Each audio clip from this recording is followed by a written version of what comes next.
Welcome back. Now that we have this new document, we need to go ahead and save it someplace where we're going to remember where it is. So we're going to go ahead and save this as Chapter 1 Outline. So now that we have this saved as Chapter 1 Outline, we're going to change the view in Microsoft Word, and now we're going to go to Outline Mode.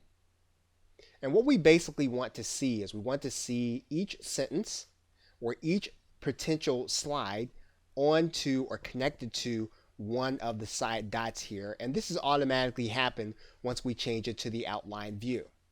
So once again, what we're going to do now is we're going to go ahead and we're going to save this document as it is.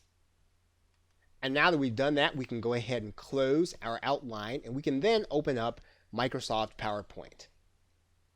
Now what we're going to do when we get inside of Microsoft PowerPoint is we are then going to go into the View command, and then we're going to go to the Slide Master. And then we're going to scroll all the way up to the top.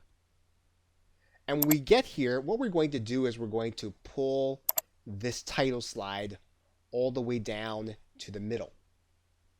And we can actually get rid of this piece.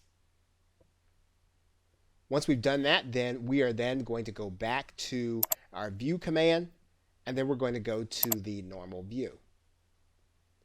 And what we're going to do now is we're going to import our slides. In order to do that, we're going to go to the New Slide.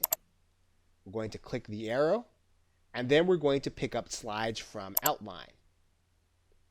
We're then going to go and find our slides from our outline.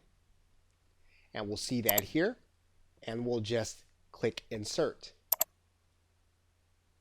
What you'll see now is that Microsoft PowerPoint has opened up each of those outline points onto its own slide.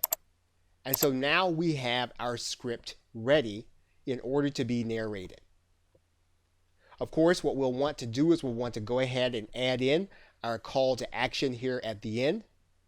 But we now have our slides ready to be worked with inside of both our video creation software, as well as to pick our keywords and everything else that we need to do with the actual script. Okay, so with that, thanks, and I will see you in another video.